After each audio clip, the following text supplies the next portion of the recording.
प्यारे भाई और बहनों, चालीसा काल के दूसरे दिन की मनन चिंतन में आप सबों का स्वागत है। अगर आज के पाठों को हम अच्छी तरह से मनन करेंगे तो हमारे सामने प्रभु कई सारे विकल्प प्रस्तुत करते हैं। जीवन और मृत्यु का विकल्प, विनाश और समृद्ध जीवन का, विकास और विनाश होने का, और जीवन प्राप्त करना और उस जीवन को दूसरों को साथ साझा करने का, इन सभी बातों को आज के पाठों के द्वारा हमारे समक्ष ईश्वर प्रस्तुत करते हैं। जैसे ईश्वर की आज्ञाओं को मानना, नहीं मानना, आत्मत्याग के द्वारा जीवन प्राप्त करना और उस नया जीवन को प्रभु के समान जीना, इन सभी बातों के ऊपर मनन चिंतन करने के लिए आज के जो पाठ है हमें आमंत्रित करते हैं।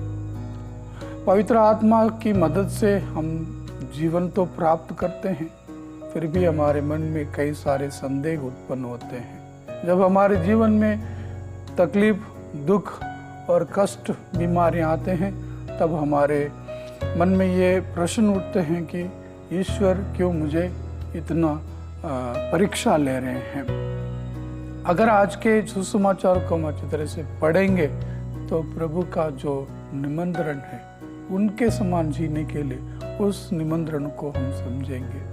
3 बातों के लिए हमें वो निमंत्रण और आमंत्रित करते हैं। पहला, आत्मत्याग। ये बहुत कठिन है। आत्मत्याग, हर कोई अपने आप को बड़ा मानता है और अपने अहम को छोड़ना, विनम्र बनना बहुत कठिन काम है। इस काम को करने के लिए प्रभु हमें आमंत्रित करते हैं। और दूसरा, अपने क्रूस को उठाकर उनके पीछे चलना। कौन चाहता है इस दुनिया में दुख सहने के लिए? हर कोई आरामदायक जिंदगी चाहता है। हर कोई दुख से और कष्ट से भागता है, सुख की ओर आगे बढ़ते हैं। कहा जाता है सुख हमारे शरीर के लिए बहुत अच्छा है, लेकिन दुख हमारे आत्मा को दृढ़ बनता है। आइए हम प्रभु के समान, जैसे वे हमें आमंत्रित करते हैं, वैसे हमारा हर दिन का क्रूस उठाकर प्रभु के पीछे चले। और तीसरी बात, अपने जीवन को खो देना। हम सब भविष्य की बारे में चिंतित रहते हैं, पैसा इकट्ठा करते हैं और उसे बैंक में डालते हैं या कहीं निवेश करते हैं। उसी प्रकार हम आनंद जीवन के लिए क्या निवेश कर रहे हैं?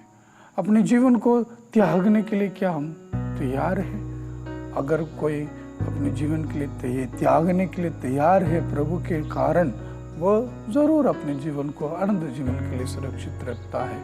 ये चालीसा काल है।